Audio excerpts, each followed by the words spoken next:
Olá, pessoal! Estamos de volta aí com o planejamento da viagem para ver a aurora boreal. Eu confesso para vocês que eu não andei muito no meu planejamento, porque eu estava justamente lançando este planner maravilhoso que eu fiz, modéstia à parte, porque ele está muito legal.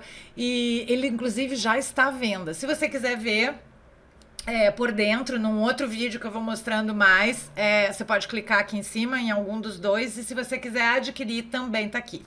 Bom, dados os recadinhos, é o seguinte: o primeiro vídeo que eu fiz, eu falei muito sobre a pesquisa inicial. São algumas coisas assim básicas que a gente pesquisa até para tomar a decisão mesmo, se é aquele destino ou não.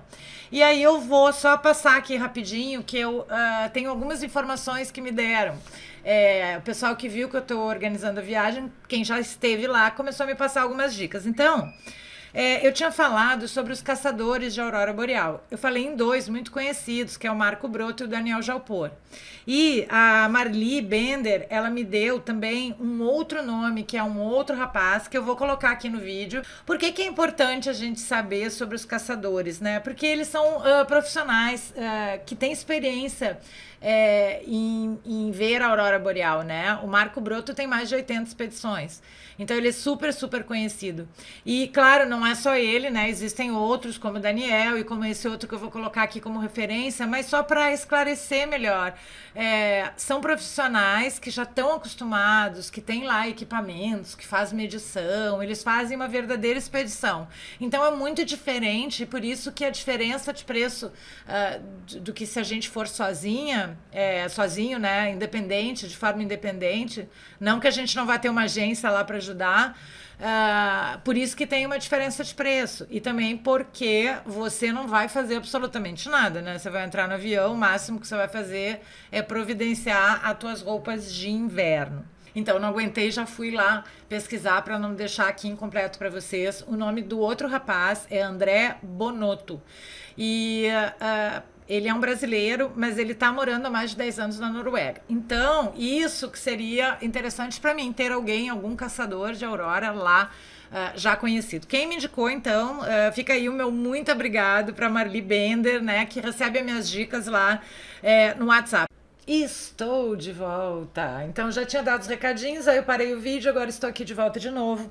E é o seguinte, eu não sei nada de Noruega e eu não estou querendo procurar em função do que os caçadores já falam, dos lugares que eles já vão. Ok, é uma boa dica você olhar quais são os roteiros que eles fazem e ver as cidades num começo, né? Porque é sinal que ali é bacana de ver a aurora. Mas eu quis pesquisar, então eu botei aqui no Google e a gente consegue ver, então, as principais cidades da Noruega. E aí, pelas fotos, assim, eles têm uma pequena descrição. Então, por exemplo, Bergen, né? Fala que tem é uma pequena cidade, nem tão pequena, né? Mas que tem os prédios de madeira, tem os fiordes, tem museus, tem igrejas históricas, Tromsø, que também tem as mesmas casinhas e não sei mais o que, é considerada a capital da aurora boreal, então não tem como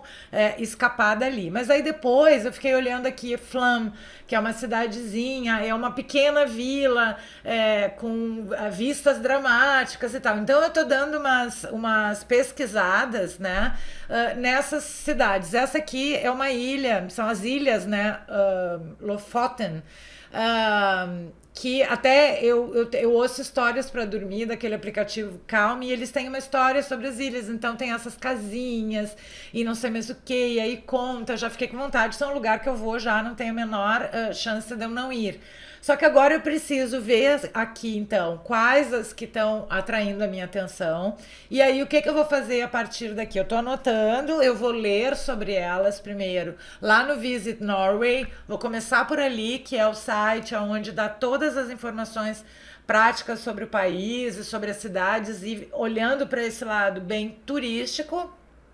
E depois eu coloco no Google Maps para ver se eu consigo então montar um roteiro. Como eu falei para vocês, eu estou começando pela Noruega. E agora eu estou olhando mais ou menos as cidades e também estou pesquisando sobre a melhor época para ir. tá? Porque a melhor época para ir vai sempre, eu sei que é mais ou menos de novembro a março, tá? Para você ver a aurora boreal, porque isso tem que ser a principal questão, né? Já que a viagem é para isso, então isso é importante também a gente saber qual é o objetivo.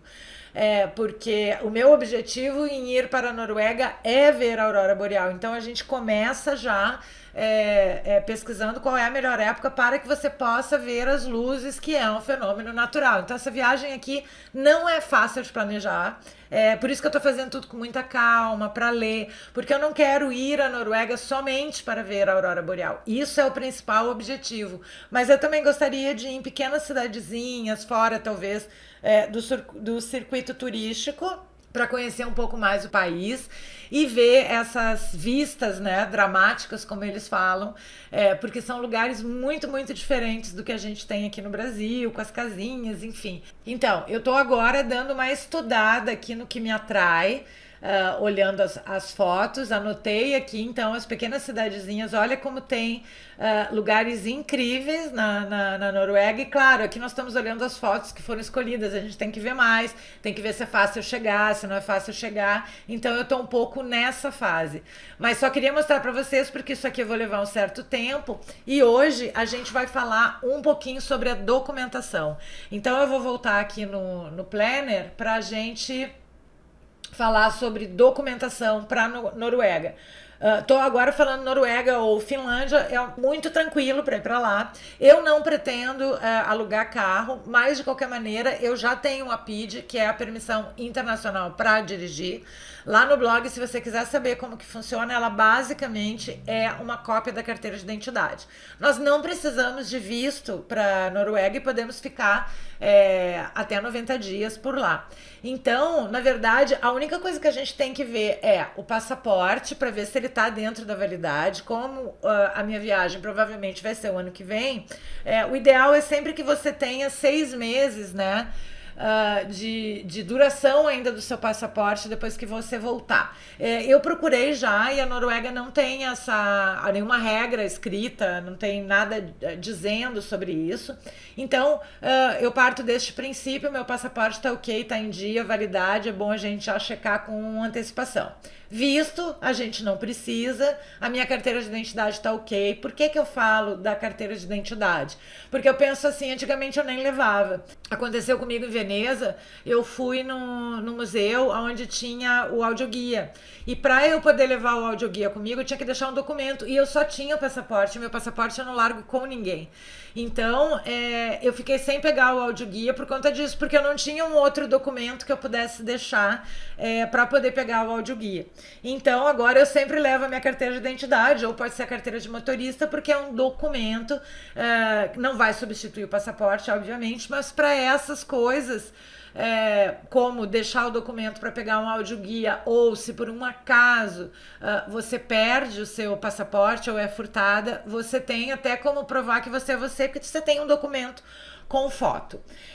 Aí nós vamos para o certificado de vacinação. Bom, até o momento, né, o nosso certificado de vacinação ele serve muito mais para vacina de febre amarela, né, que era mais exigida em alguns países. Só que nós estamos em plena pandemia e ainda não há nenhuma resolução em relação a isso, mas é muito provável. A gente vai ter que esperar mais para ver sobre isso, mas é muito provável que quando as fronteiras abrirem e for possível a gente ir à Noruega, provável que vai ser exigida a nossa vacinação contra a Covid, além do teste do PCR. Então, como isso ainda é indefinido, eu vou deixar para trazer aqui um pouco mais à frente, quando eu trouxer também a parte do seguro de viagem, que eu vou ver e me informar um pouco mais de como é que estão as coisas exatamente hoje, né?